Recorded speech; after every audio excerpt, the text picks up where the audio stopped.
எனக்கு ராஜா சாரை தெரியும்னு சொல்றத ராஜா சார் என்ன தெரியுங்கிற அந்த நினைப்பு எனக்கு போதும். அவர் வாயா ராக் ஸ்டார் அப்படின்னு எனக்கு கூப்பிட்டாரு. எனக்கு அந்த ஒரு வார்த்தை போதும். ஐ அம் ஹாப்பி. இது எப்போ சார், எந்த பாட்டுல? இது வந்து நாங்க ராஜா சாரோட ஷோ பெங்களூர் போயிருந்தோம். ஓகே. அப்போ வந்து அந்த கான்சர்ட்ல நான் ஒரு பாட்டு தான் பாடினேன். பட் அந்த பாட்டு வந்து பயங்கர ஹாப்பனிங்கா அங்கே மாறிடுச்சு. சந்தோஷ் அக்கேனோட சாங், அது கூட யூடியூப்ல கூட இருக்கு.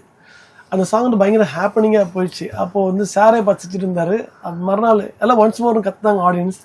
அந்த பாட்டு ஒரு ஹாப்பனிங்கான சாங்.